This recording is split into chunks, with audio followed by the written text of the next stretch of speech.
दोस्तों आज हम बात करने वाले हैं टाइफाइड के बारे में। देखिए टाइफाइड एक बहुत गंभीर बीमारी है।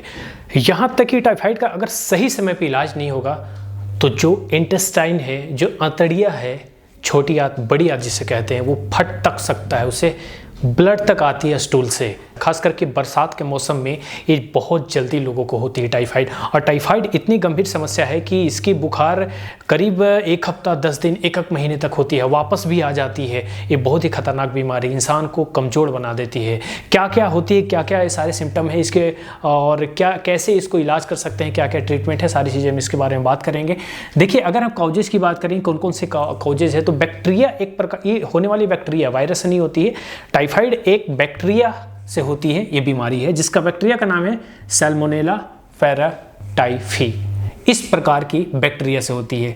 अब इसमें देखिए क्या है कि कारण में क्या होती है कि कंटामिनेटेड फूड और वाटर, यानी कि एक ऐसा भोजन जो गंदा है, दूषित है, उसके ऊपर मक्खियाँ बैठी हुई है, या फिर पानी बहुत गंदा है, नाले का है, किसी गटर का पानी है, जाने अनजाने में पी लिए। कई बार स्विमिंग पूल में लोग नहाते हैं, गांव में यहाँ वहाँ तालाब में नहाते हैं, पानी गंदा होता है, लोग वहाँ पे स्टूल भी कर देते हैं, पेशाब भी कर देते हैं स्विमिंग पूल। ये ऐसा हकीकत है जिसे नज़रअंदाज नहीं किया सकता। जाने अनजाने में अगर मुँह में वो पानी जा सकता है तो एक्चुअल में कंटामिनेटेड है, तो उससे हो सकती है। यहाँ तक कि एक व्यक्ति का जो स्टूल है, अगर बाहर में अक्सर क्या होता है कि खाना खाने जाते हैं तो व्यक्ति अगर अच्छे से हैंड वॉश नहीं करता है तो उसका स्टूल का जो पार्टिकल्स है, उसके अंदर जो बैक्टीरिया है, जिस बैक्टीरिया सैल्मोनेला पैराटाइफी की बात कर रहा हूँ, तो ये बैक्टीरिया उसके हाथों में रह जाएगी अगर अच्छे से उसने हैंड वॉश नहीं किया। तो अगर खाना पकाता है, खाना बनाता है, छोले भटूरे या कुछ भी बाहर कुछ भी खाते हैं, अगर उसने हाइजीन मेंटेन नहीं रखा है तो बाद में जो व्यक्ति वहाँ से फूड ऑर्डर करेगा या फिर खाना खाएगा बाहर का,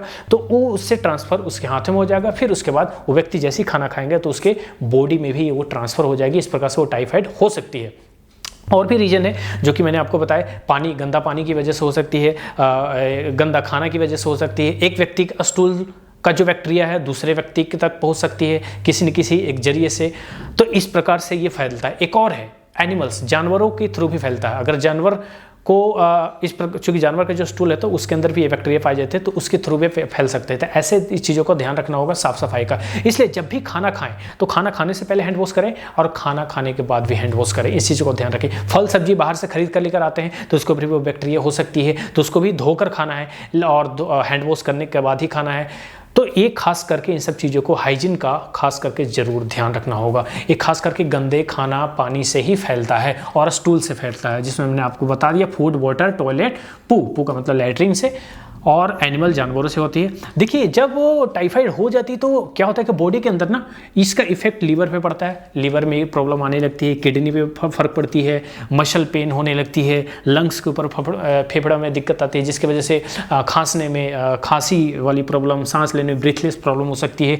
इंटेस्टाइनल ट्रैक में चली जाती है। इंटेस्टाइनल ट्रैक क्या है? अतड़िया जो हमारी होती है, जो खाना जाती छोटी आंत से बड़ी आंत में, तो जो लार्ज इंटेस्टाइन और स्मॉल इंटेस्टाइन वहाँ तक पहुँच जाती है। अगर वहाँ तक पहुँच गई तो कॉन्स्टिपेशन हो गया। कॉन्स्टिपेशन मतलब कब्ज होगी, लैट्रिन करने में बहुत दिक्कत आएगी या फिर होगा ही नहीं। इस प्रकार की मल त्यागने में बड़ा दिक्कत आती है, कॉन्स्टिपेशन। सिम्टम में इस बात का ध्यान रखना होगा, हाई फीवर सबसे इसका जो आम सिम्टम है टाइफाइड का, वो है हाई फीवर। कई बार हाई फीवर इतना बढ़ जाता है कि 104 डिग्री फ़ारेनहाइट तक पहुंच जाती है। 104 डिग्री फ़ारेनहाइट बहुत बड़ी होती है, बुखार इतना बढ़ जाती है। कई बार बुखार बिल्कुल घट जाता है। अब इंसान को लगता है कि छोटा सा बुखार था, बुखार खत्म हो गया, उसके बाद दवाई नॉर्मल सा ले लेता है, उसके बाद फिर वापस 2-3 दिन बाद फिर से बुखार बढ़ जाती है। तो बुखार बढ़ता, घटता, चढ़ना, उठ बैठना, इस प्रकार की ये जो हाई फीवर वाली प्रॉब्लम आती है, हाई और लो में चलते रहती है। पेन इन मसल और बॉडी, देखिए क्या होता है ना कि जब टाइफाइड हो जाती है तो बॉडी में बहुत पेन होती है, मसल में पेन होती है, कमजोरी सा महसूस होती है, भूख कम हो जाती है, पुअर एपेटाइट मतलब भूख कम हो जाना, हेडेक, सर में दर्द होना, लेथार्जी, कमजोरी सा महसूस होना, डायरिया। चूँकि ऐसा होता है कि बुखार में ना उस टाइम पे वोमिटी सा भी फील होती है, तो वोमिटी के थ्रू वाटर बहुत कम हो जाती है, वाटर रिटेंशन कम हो जाती है, बॉडी से और भी सारे जो फ्लूइड है वो कम होने लगते हैं, जिसकी वजह से क्या होता है कि हमें उस टाइम पे पानी ज़्यादा से ज़्यादा वाटर इंटेक बढ़ा देना होगा टाइफाइड के टाइम पे या बुखार के टाइम पे, क्योंकि बैक्टीरिया से लड़ने की एक क्षमता भी बढ़ती है, इम्यूनिटी के लिए भी जरूरी है, और डायरिया भी ना हो इसके लिए भी जरूरी है कि वाटर इंटेंशन रखना होगा। डायरिया होने की संभावना होती है। वीकनेस, जो कि मैंने आपको ऑलरेडी पहले बताया, बहुत कमजोरी महसूस होती है। क्या क्या इसका ट्रीटमेंट है? ट्रीटमेंट ध्यान से सुनिएगा। देखिए एंटीबायोटिक मेडिसिन से इसे ठीक किया जाता है, क्योंकि ये बैक्टीरिया से होने वाली बीमारी, इसलिए इसको एंटीबायोटिक मेडिसिन देकर ही ठीक कर सकते हैं। देखिए यहाँ पे सिप्रोफ्लॉक्सेसिन इस प्रकार की मेडिसिन है। फिर उसके बाद है एजिथ्रोमाइसिन है, फिर उसके बाद है सेफ्ट्रियोक्सोन है, फिर उसके बाद है सेफिक्सिम। ये जो है ना सेफिक्सिम, इस सेफिक्सिम एंटीबायोटिक टाइफाइड के लिए काफ़ी ज़्यादा प्रिस्क्राइब करने वाली दवाई है, लेकिन ये मैं रिकमेंड आपको नहीं करूंगा कि ये सारा दवाई ले, लेकिन आम तौर पर डॉक्टर यही दवाई लिखते हैं। मैं कोई यहाँ पे आपको ये दवाइयाँ नहीं लिख रहा हूँ, नहीं बता रहा हूँ, लेकिन ये आम तौर पे दिए जाने वाले, आपको अगर जब भी किसी को टाइफाइड होती है तो इसी में से आपको ज़्यादातर दवाइयाँ दी जाती है। ये बिल्कुल अप्रूवल है, लेकिन फिर भी डॉक्टर की सलाह पे ही आप लें, ये मैं एडवाइस करूँगा।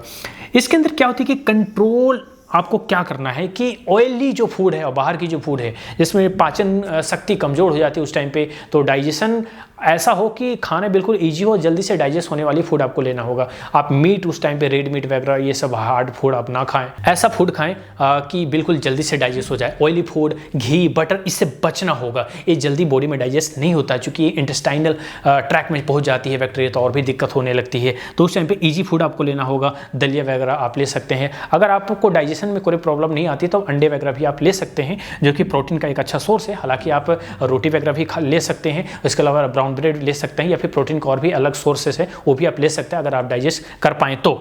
उसके बाद लेमन वाटर आप ले सकते हैं, कोकोनट वाटर ले सकते हैं, नारियल का पानी, नींबू का पानी, पपीता आप ले सकते हैं, कीवी जो फ्रूट है वो ले सकते हैं, विटामिन सी ले सकते हैं, विटामिन सी, सिट्रस फ्रूट जितने सारे मौसम्बी वगैरह, संतरे वगैरह हैं वो आप ले सकते हैं, वहाँ से मिल जाएगा। प्रोटीन मैंने बता दिया आपको। Vitamin B complex, vitamin B या ऐसा आपको लेना होगा जो हरी सब्जियां खासकर जिसमें विटामिन बी आपको मिल जाएगा, या फिर आप मल्टी विटामिन भी ले सकते हो। उस टाइम पे विटामिन B9 और B12 की बहुत ज़्यादा रिक्वायरमेंट होती है इम्यूनिटी को बिल्ड करने के लिए और टाइफाइड से लड़ने के लिए, उस बैक्टीरिया से। इसलिए आप चाहें तो विटामिन बी कॉम्प्लेक्स हरी सब्जियाँ वगैरह आप खा सकते हैं, नहीं तो फिर आप अलग से मल्टी विटामिन भी आप ले सकते हैं कुछ दिनों के लिए। चाहे तो बनाना आप ले सकते हैं, एक मैंने आपको बता दिया था। उसके बाद सिंपल फूड मैंने आपको बताया, ईजी डाइजेस्टेबल फूड आपको मैंने बता दिया। तो उम्मीद है कि सारी जानकारी आपको अच्छी लगी होगी। अगर वीडियो अच्छी लगी तो प्लीज़ वीडियो को लाइक कीजिएगा, सपोर्ट कीजिएगा, चैनल को जरूर आप सब्सक्राइब करके बेल आइकन को प्रेस कर लीजिएगा। जल्दी मिलेंगे हम नेक्स्ट वीडियो में। बहुत बहुत धन्यवाद।